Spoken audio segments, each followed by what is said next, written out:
name's Chris, and this is my country research project on the United Kingdom.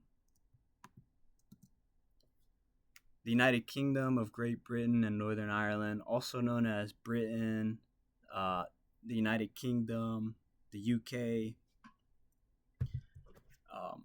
is made up of four predominant constituents, such as Scotland, England, Northern Ireland, and Wales. The United Kingdom is the sixth largest economy.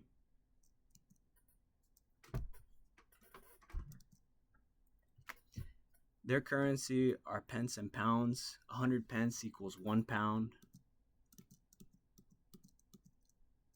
The exchange rate for British pounds to US dollars is 1 pound equals $1.25. Here we see the exchange rate of pounds to US dollars from the past 6 months. We see a high in September 24th where 1 British pound equaled $1.34. And then we see the low in November 22nd, closer to where we're at now, where 1 British pound equaled 125 US dollars. And now we're looking at the exchange rate for pounds to dollars in the last 50 years, where we see a high in March 1972, where 1 pound equaled $2.6. And then we see the low in February of 1985, where 1 pound equaled $1.07. Now we're looking at the GDP per capita, where for the United Kingdom, it was at $48,867, up 7.25% from the last year in 2022, while the U.S. is at $81,695, up 5.7% from the last year in 2022. And when looking at the population, we see that the United States is much larger than the United Kingdom. The U.S. has a population of 345,426,571, giving it a global rank of 3, while the United Kingdom has a population of 69,138,192, giving it a global rank of 21. Now we're looking at the unemployment rate. For the United Kingdom, we see that it had a 4.06% unemployment rate in 2023. And the U.S. has a 3.63% unemployment rate in 2023. And then we're looking at the GDP of the United Kingdom. We see that pre-pandemic in 2019, the GDP of the United Kingdom was $3.1 trillion. And then in 2020, it was $2.7 trillion. And then in 2023, it was $3.2 trillion. And then we see for the U.S. compared, it's at $21 trillion pre-pandemic in 2019. And then in 2020, we see that it's at $21.3 trillion. And then in 2023, it's at $27 trillion.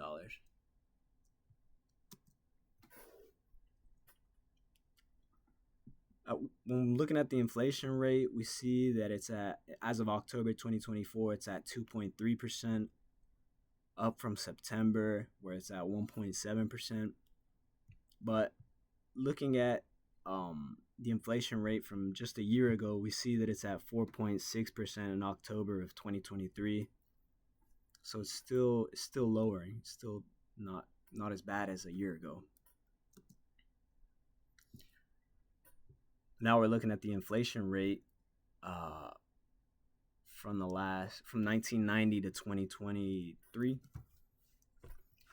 where it had a high in 2022 at 11.1%. And now in 2024, we see it's at 2.3%.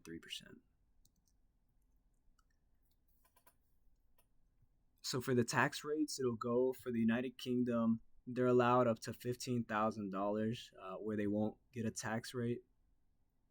But then we see the basic tax rate of 20% for incomes of 15,000 to 63,000, and then a 40% tax rate for $63,000 to $157,000, and then a 45% tax rate of $157,000 and up. Which we see compared to the United States is a lot higher.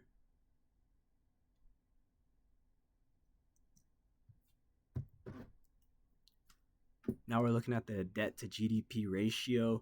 We see in 2024 it's at 98.4%. In 2020 it's 96.5%. And then pre-pandemic, in 2019 it'll be 80.3%. And then we see an extreme low of 21.7% in 1990, and then an extreme high of 251% in 1946.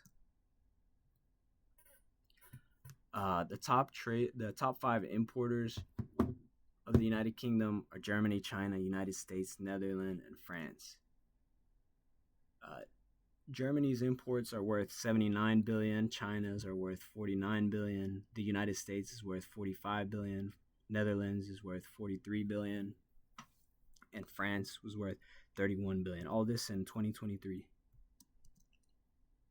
That gives us a total of we get a total import value of $731 billion.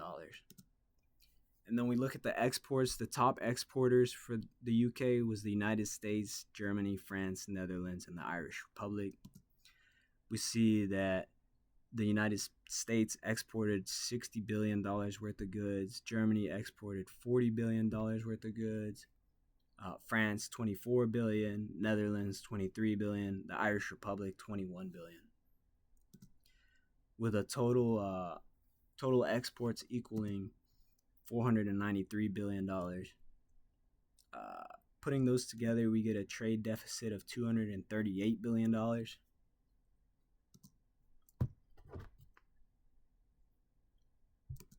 Now we're looking at the primary imports and exports of the UK. They're mainly importing cars, refined oil, crude oil, mechanical power generators, medicinal and pharmaceutical products, with cars valuing 50 billion, refined oil 35 billion, crude oil 33 billion, mechanical power generators 33 billion, medicinal and pharmaceutical products 31 billion. And for exports, it'll be cars at 46 billion, mechanical power generators at 43 billion, medicinal and pharmaceutical products at 32 billion, crude oil at 24 billion, precious metals at 20 billion. The primary industries and resources of the UK, starting off with the natural resources, it'll be fossil fuels such as coal, natural gas, petroleum, which that'll be largely due to them being surrounded by water. And then it'll be minerals. They'll be bringing in tin, silver, gold, iron ore, lead, rock salt, silica, limestone. For agricultural land, they have a lot of arable land that's good for growing wheat, barley, potatoes, as well as raising livestock. And then marine resources, of course, they're surrounded by water. Moving to industries, it's a service sector where they have finance, insurance, real estate, business services, and tourism. For manufacturing, aerospace, automotive, pharmaceutical, and chemicals. Energy, we see fossil fuels, nuclear power, renewable energy like wind, solar, wave. And then again with the agriculture, wheat, barley, potatoes, livestock, fish, other aquatic animals. The UK is involved in trade agreements.